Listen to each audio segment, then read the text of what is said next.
Hello and welcome back everyone. In this video, I'm gonna see if I can beat Terraria using swords only. Hope you guys enjoy. Alright, to start things off, I chopped down some trees for some wood. So the best pre-hard mode swords is either the Enchanted Sword or the Star Fury, but getting the Star Fury is out of reach, so I decided to search for the Enchanted Sword Shrine. I was lucky enough to find one near the jungle. All that's left to do is mine down and hope that it's not a fake one. After I reached down the shrine, it turned out to be the real one, so yeah, I got pretty happy about that. And this is going to give me a huge advantage this early on in the game. I used the recall potion to get back home, and then I started mining down towards hell. My inventory was starting to get a bit full, so I built a platform above the ground and placed some chest downs to store my stuff away. I also built a few houses to let some NPCs spawn in. After I was done building the houses, I went back down to mine and found some pretty good loot like the magic mirror and cloud in a bottle. And I also searched for life crystals. When I got back up, I made some upgrades to my tools and I also made a piece of armor. I went back down underground to get some more life crystals, and I also found the Hermes boots. With a decent amount of HP and also having the Hermes boots now, I summoned the King Slime. I don't think this fight would have been possible if I didn't have the Hermes boots, because the more damage you deal to the King Slime, the faster he gets.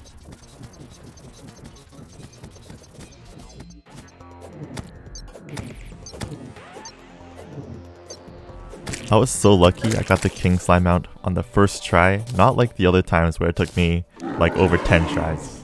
But anyways, I had some time left since it was still night, so I summoned the Eye of Cthulhu.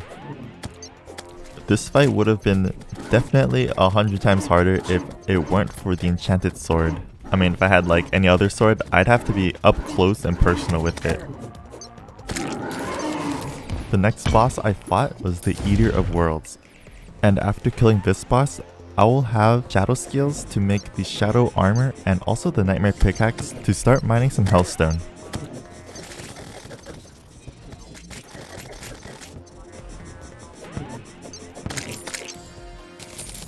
I only had enough materials to make 2 pieces of the armor set, so I had to kill the Eater Worlds again.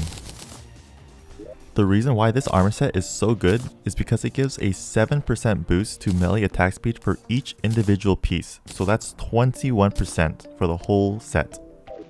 I drank a gravitation potion and found a sky island with the Star Fury on it, and this weapon will be used against the Skeletron and the Wall of Flesh. I was also able to find another sky island with the fledgling wings. When it turned to night, it was time to fight the Skeletron. I kinda made a mistake by placing down the platforms for the arena because the Star Fury projectiles doesn't pass through them, so whenever Skeletron goes under them, I pretty much can't damage him. After defeating Skeletron, I got a item that I've actually never seen before, and it's called Chippy's Couch, which I found pretty cool. I went down the dungeon, and after getting a golden key, I opened my first gold chest and got the Muramasa. This weapon will be used later on to create the Terra Blade. I opened another gold chest and got the Cobalt Shield with the warding modifier on it. Before I fight Wall of Flesh, I collected some more life crystals to get 380 health. And after I reached Hell, I started mining some Hellstone to make the Molten Armor. I returned back to Hell and made a really long bridge for the Wall of Flesh fight. The reason why I'm building the bridge super low onto the ground and nearly touching the lava is because of the Star Fury projectiles. If I built the bridge too high, then the projectiles would get stuck on the roof, so yeah, that's why. After I was done making a long enough bridge, I summoned the Wall of Flesh. What makes the Star Fury so good against this boss is because that the stars can fall onto all 3 eyes and mouth.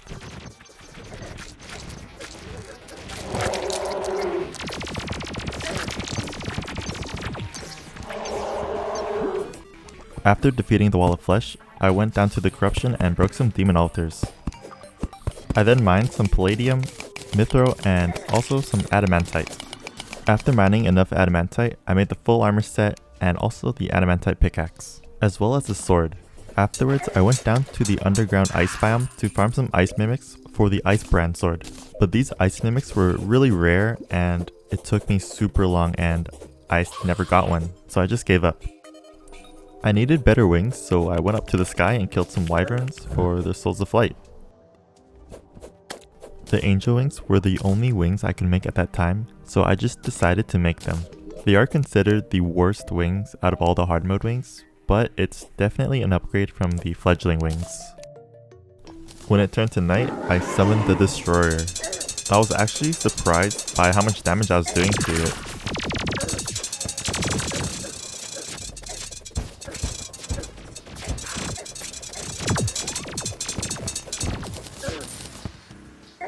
Now that I have defeated the destroyer, I got some hollowed bars, and I used some of them to make the Excalibur. The next boss I fought were the twins. Now this fight wasn't difficult at all, it was more like time consuming, because the green one would always stay away from me, and then the red one would shoot at me, and it would just switch roles every once in a while. This fight would have been a lot easier if I had a weapon that could shoot up projectiles, but unfortunately I could not get any of those, so I had to settle with close range attacks.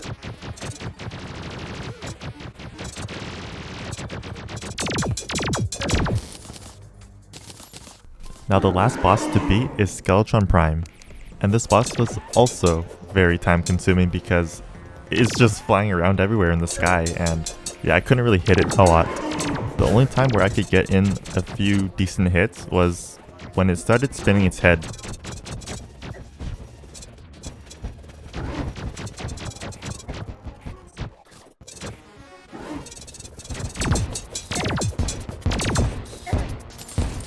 After defeating the last mechanical boss, I killed the destroyer one last time to get enough hollowed bars to make the full hollowed armor set.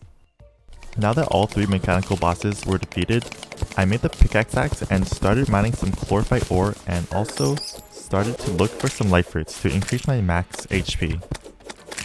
I was able to locate where the Plantera bulb was, so I got a really good idea. I'm gonna keep this huge square area here in the middle of the arena, and I'm gonna lure the Plantera right into the middle.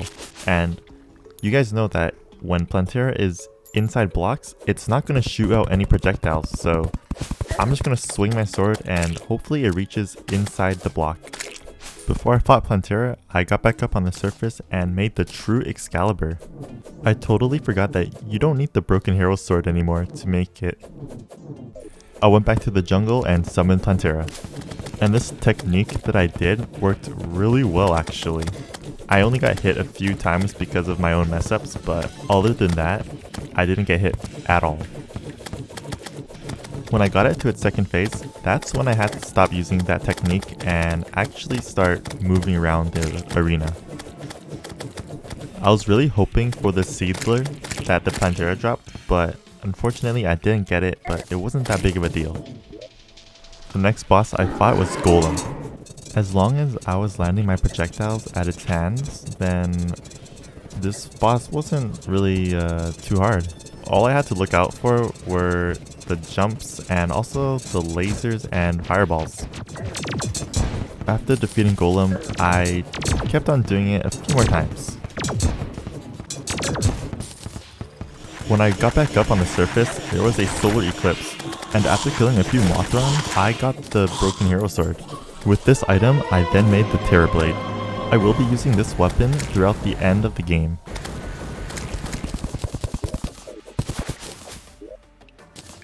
After collecting enough life fruits, I summoned the Lunatic Cultist. Instead of just shooting out the projectiles at him, whenever I got the chance, I would go up to him and do direct damage. Because with my mechanical glove, I was swinging my sword at insane speeds, so yeah, hitting it directly would speed up the fight a lot faster. I started off with the Solar Pillar first, and then the Stardust Pillar. I got back home and made the full Beetle armor set. Afterwards, I killed the Nebula Pillar, and then finally, the Vortex Pillar. And the moment we've all been waiting for, Moonlord.